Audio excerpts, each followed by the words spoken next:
kaya sa gitna ng mahimbing na pagtulog, may mga moments ba kayo na gising ang iyong diwa pero hindi nyo maigalaw ang iyong katawan? Nangyari ba yan sa inyo? Or kaya naman natatakot kayong matulog dahil sa mga kwentong tungkol sa bangungot na maaring maging sanghipo raw ng pagkamatay.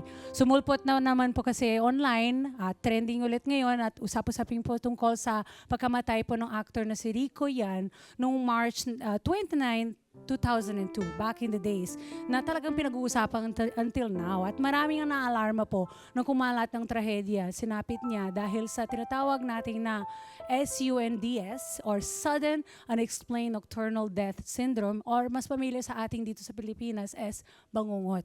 Maswerte daw tayo na nagising ngayon dahil maliwanagan po na tayo tungkol sa nakakatakot na pangyayari na to, di ba? Sa pagtulog, kasama po ang ating neurologist na si Doc John Christopher Ruiz na nagbabalik dito sa Kada Umaga. Good morning po. And welcome Good to morning the show. po. Magandang umaga po mga kada. Yes, at Via, thank you for joining us here. Ayan, sleep paralysis na po siya. Tingnan mo mga kada. Nakakaano pa ako. Alam mo kung bakit ko siya sinama, Doc? Oo, eto Kasi, na.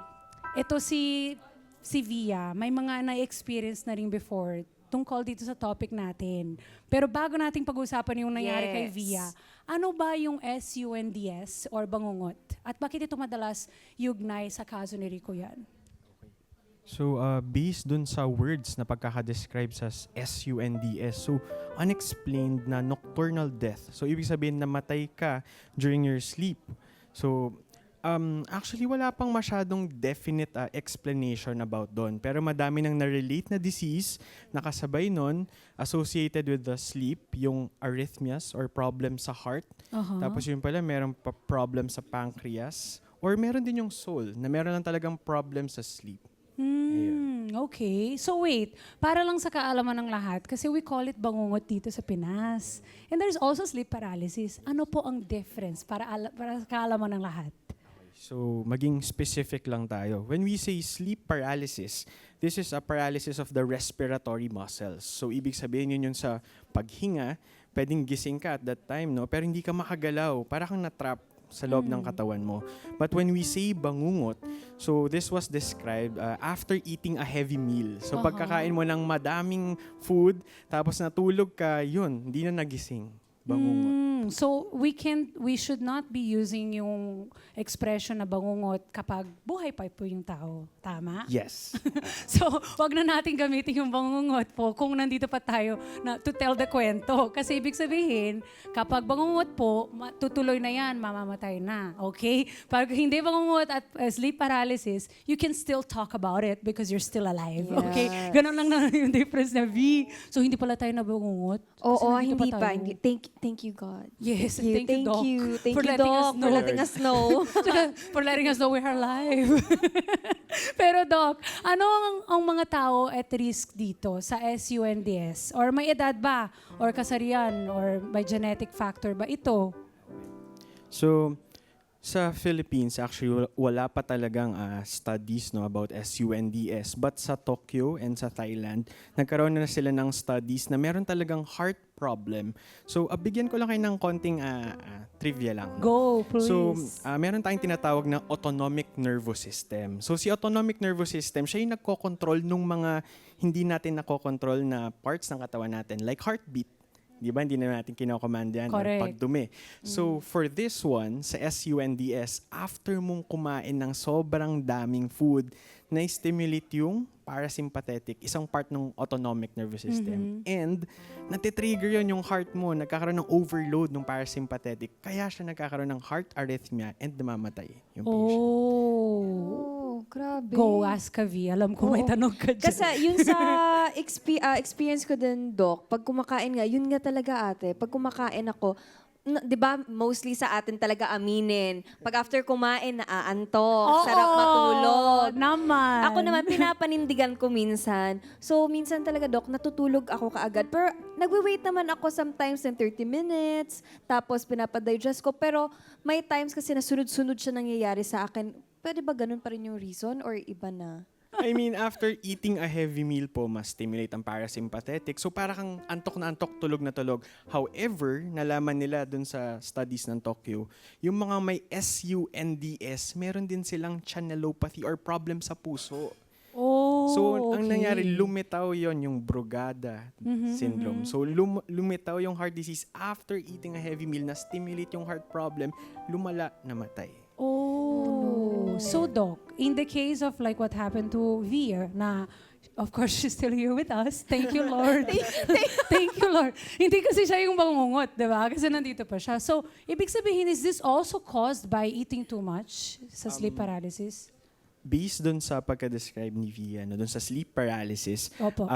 gising ka pero parang hindi ka makagalaw, ayun naman yun sa usually sa mga sleep-deprived na individuals. So, Puyat ka, dapat girl. i-control natin yung risk factors natin doon. So, sleep more, complete yung 8 hours a day, yan. Oh, okay. So yun yung parang solution dun, Doc. Mas magpahinga tayo mga kada, tsaka saktong tulog na 8 hours. Quality Okay, sleep. copy. Ito ang pinakamagandang tanong, V. Oo, Ano ano? dapat mong gawin pag nangyari to sa iyo? Oo nga. Doc, anong gawin pag nakakaranas ng sleep paralysis para hindi magpanik? Ako kasi nangyari na rin sa akin yan, Oh, pero hindi yes. ganun kadalas ha. Panik ako. Ako panik. Ng konti. So, well, dapat wag magpanic talaga. Yun naman ang first, no? Siguro, after nung event na yun, mag-seek consult ka talaga with a doctor. Kasi pwedeng i-test polysomnography, pwedeng i-test yung sleep mo. Meron talaga tayong mga sleep doctors para makita nila kung gano'n na ba ito kadalas. Or do we have to adjust yung sleeping pattern, ganyan, no?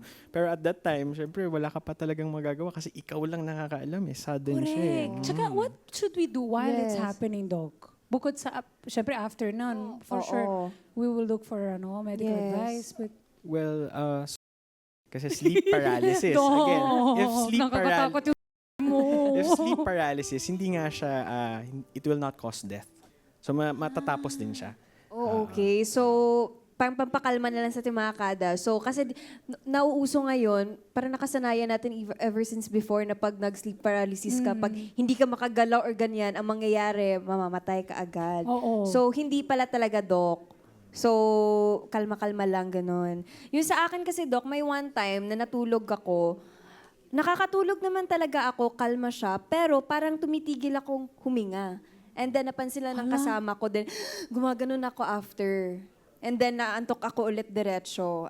Sleeping paralysis pa rin ba yun siya, Doc? Or... Okay, so pwede naman na sleep paralysis din yan, no? Pero meron din tayong tinatawag na sleep apnea. So yun naman yung sa paghinga na humihinto na madaming causes, no? Pansinin nyo, yung mga malalaki yung leeg. Kunyari, yung matataba. Huwag May ka naman, thyroid sorry, problem. Doc. Okay lang yun. Alright. Okay, di ba medyo parang hirap silang huminga, naghihilik sila? Or yung may mga problem dyan. Yung may mga central talagang problem, may brain tumor, ganyan, no? Na-alter din yung sleeping pattern nila. So, yun yung mga titignan natin for sleep apnea. Yeah. And sino ba yung prone dito, Doc, sa mga ganito? Sleep apnea, for example. Okay, so, Yung mga puyat lang? so Katulad kung namin? ang sabi nila for sleep paralysis, no, doon sa book namin sa Neuro, if sleep paralysis, yung risk factors, i-control natin. So, dapat get adequate sleep. Dapat matulog talaga tayo. 8 hours a day, no? 8 hours a day talaga. 8 hours. Talaga, Doc, oh. Okay. And then, after nun, yung sa sleep apnea, yun, usually kung overweight, obese, ganyan. So, control yung mga risk factors niya. So, lose weight, mga ganyan. Kung may thyroid problems, pa-check up din natin yun. Okay. Kaya, ito na. Ito na yung pakisabi naman, Doc, please, sa amin kung fake or fact ang bawat item na sasabihin namin.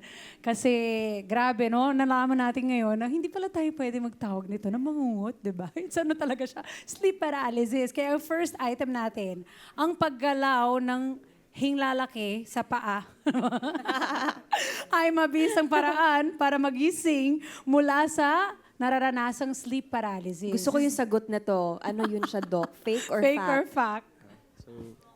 It's actually, it's actually fake po.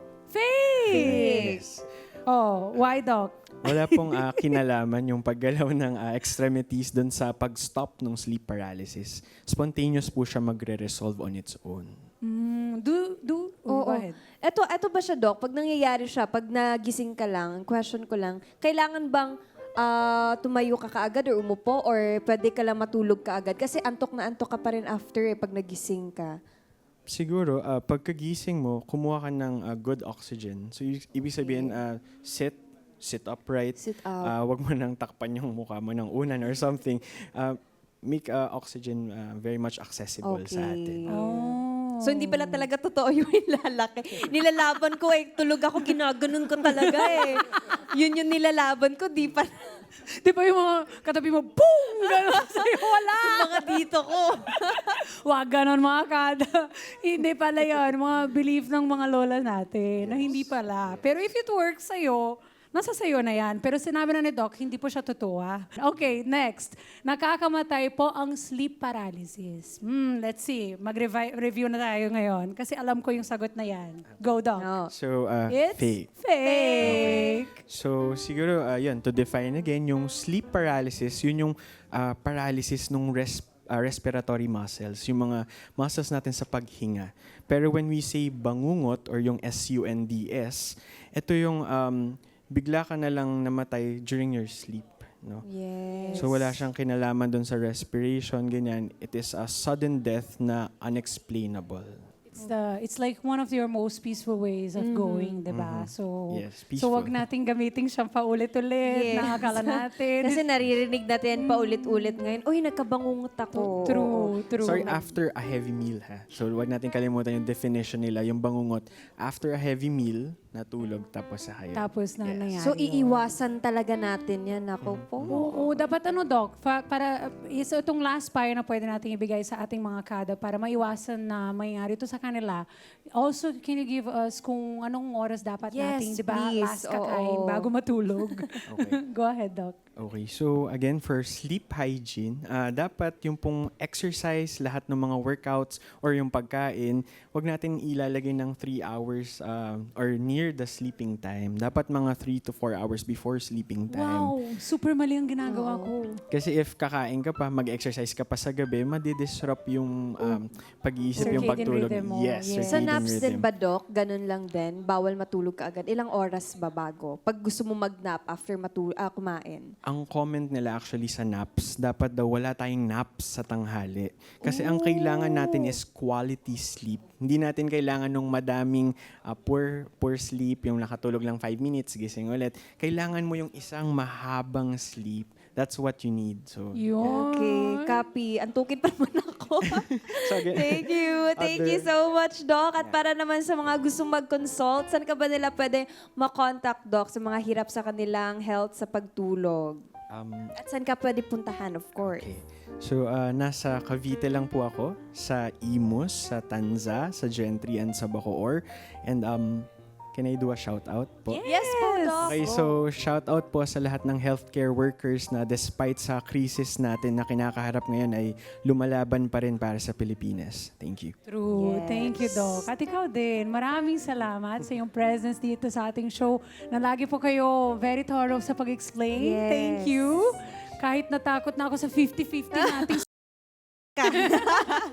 Thank you po mga kada. Sapat at ligtas po na tulog, yan po ang isa sa ating mga pangangailangan para magkaroon po ng mabuting kalusugan at hindi tayo mabalot ng anuman katakutan.